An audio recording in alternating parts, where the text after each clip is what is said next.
Good morning, or when you see this, whatever time it is. It's morning for me. Beautiful day for you guys. Bienvenido to the Organic Fanatics. Que lo que? What's good, my people? Today is June 24th, Monday. It is D Day, or D Week. I'll say D Week. Pause. And I'm saying D is for Decision Day for OG Ananobi, and it's also Draft Week for us. So, draft, I believe, is the 28th. Okay, so you got a couple of days from now, but I believe within the next 2, 3 days, OG Ananobi today should probably be opting out of his contract so he can get a major deal.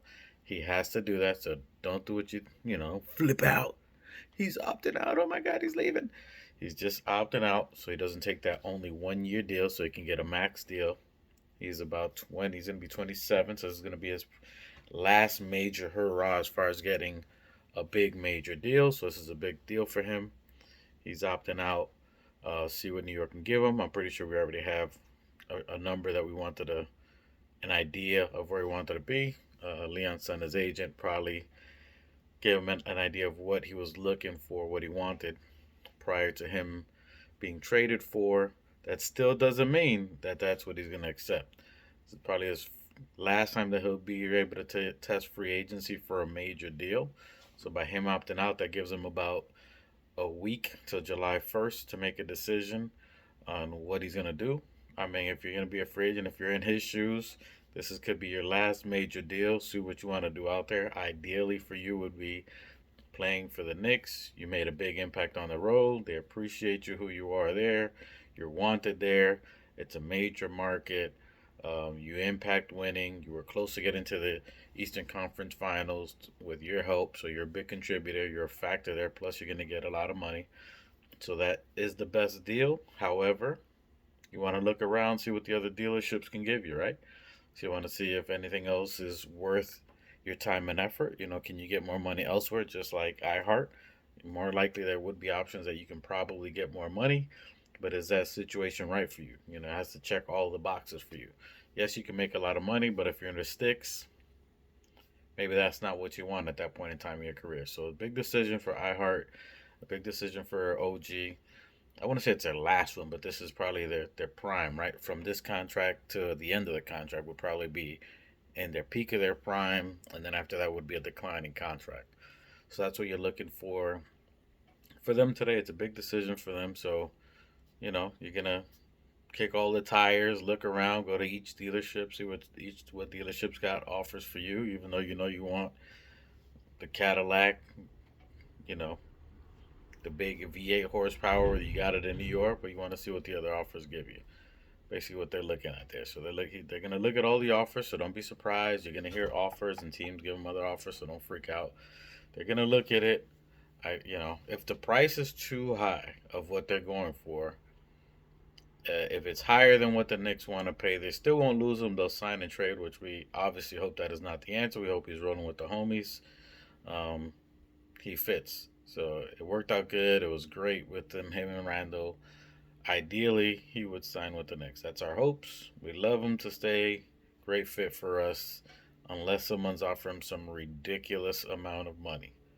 Would probably be the only reason we lose him, and even then would be a sign and trade. You're not just gonna lose him in picks for nothing, even though we didn't lose that many picks, but we did lose RJ and so on. So we'll see, but I doubt it. More than likely he comes back. More than likely iHeart comes back. Um, and then depending on how much they get, if they really push the limits where they get a lot of money or they're asking for a lot of money, would be the only scenario. Which, in all honesty, I think we already know the number that him and iHeart want, and in order to maximize that, we have to make room without getting to that second apron. And if it's a big contract for OG, they probably already negotiated it, and that's probably why you're hearing movement or shopping for Mitchell. I'm sorry, Mitch, for Mitch Robinson, excuse me.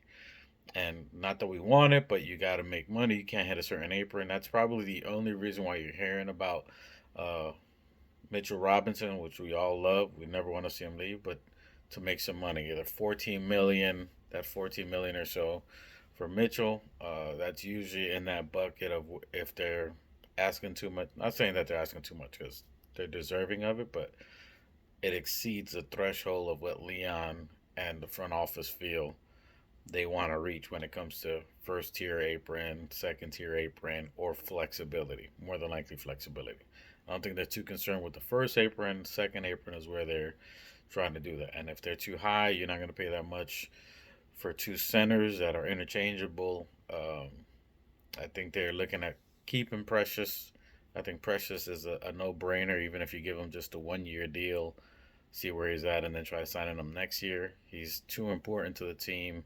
The games that he's played, he has double doubles plus uh, a lot of blocks. So he's a defender. What Thibodeau likes. So I can't see him not coming back. I just can't see it. There's no one you're going to get in the market that's going to be able to perform like how Precious Achua did. His age, he's young, he's 23.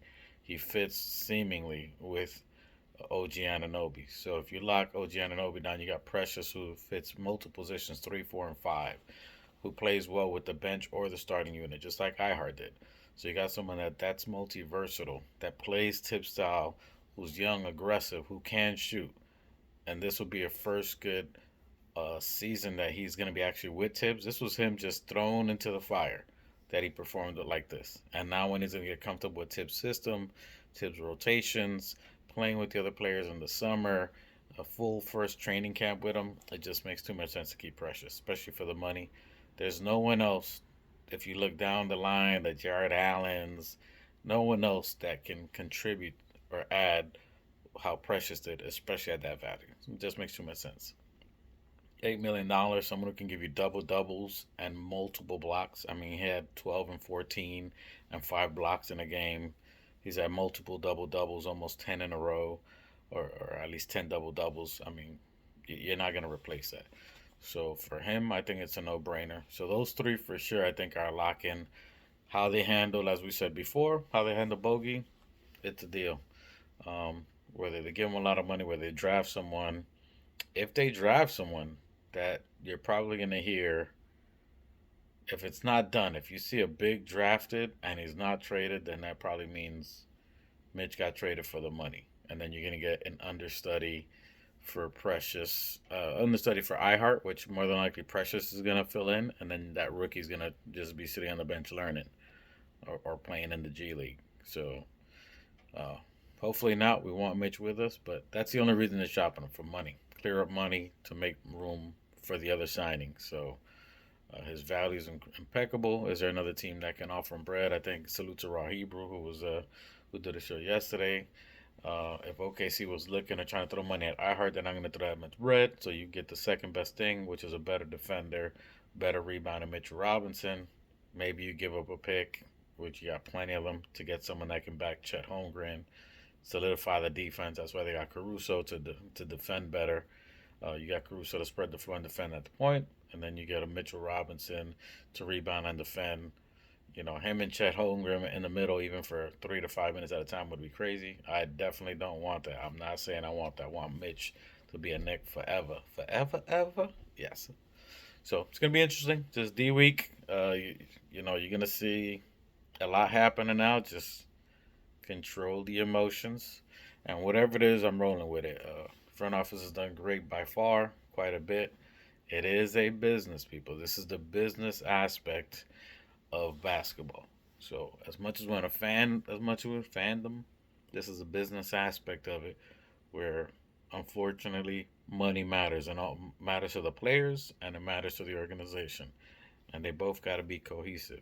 Any moves you're gonna see from here on out, it's gonna have to fit money, defense, and fit.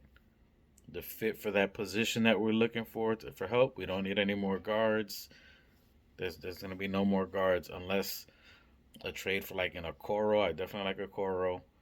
If you make a move, he's a guard, small forward, another defender, someone who you can get as an understudy for OG Ananobi. If you free up money, make some trades or something like that, move some picks around or something.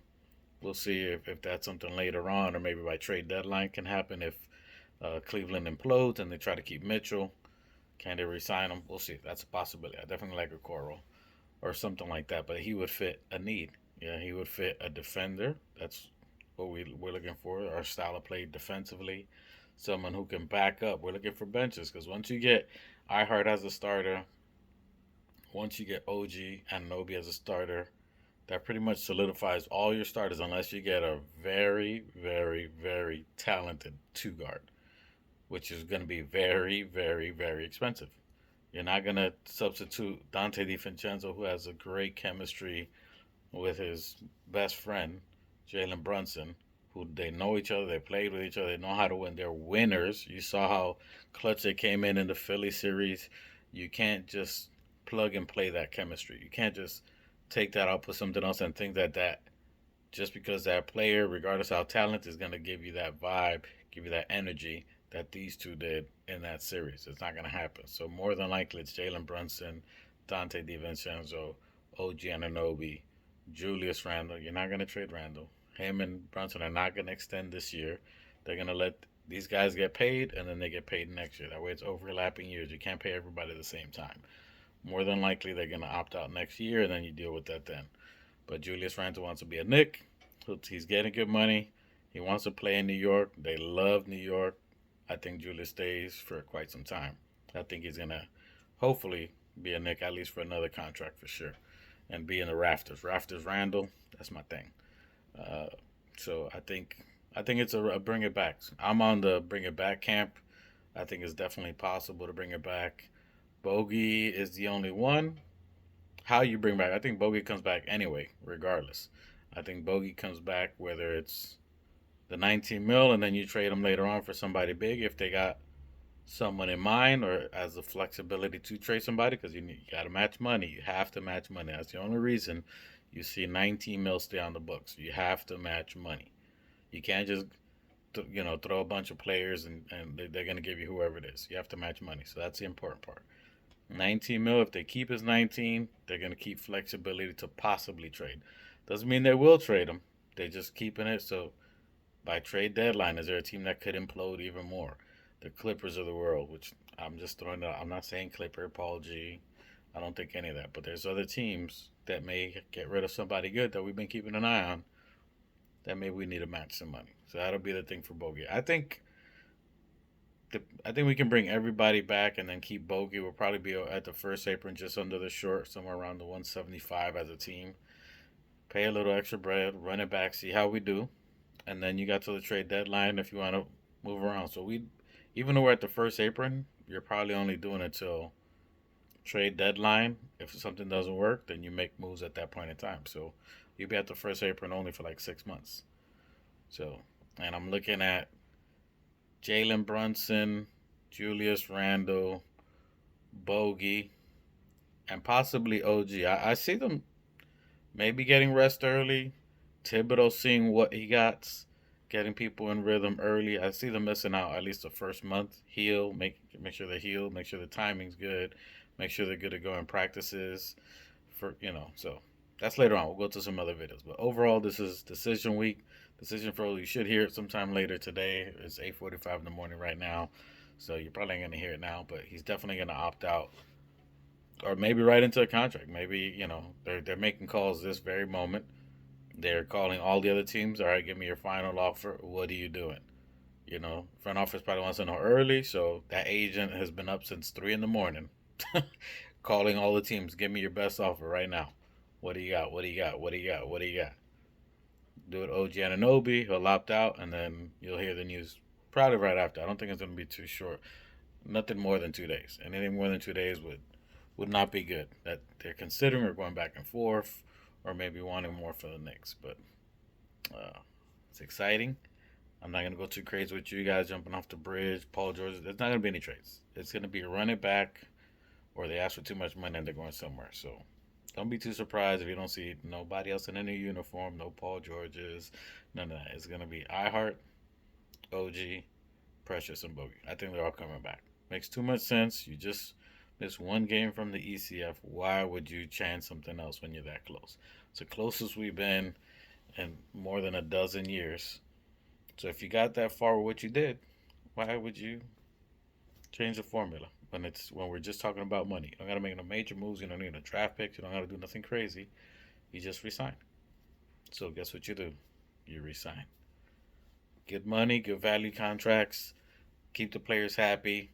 Now they just gonna have to do what they gotta do, and just like last year, which we said with all the rookies, all the young players, they got the first 20, 25 games to ball out. You got 25 games in the first half of the season to show what you got, to show consistency, to do what you said you was gonna do, and when you don't, then they make moves for trade deadline. That's what happened with OG. I'm sorry, that's what happened with RJ, IQ, everybody really. So it's what you can do.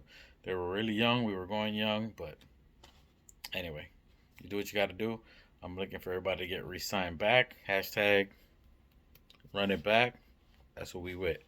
All that other stuff, we ain't trying to hear that noise. You heard? You're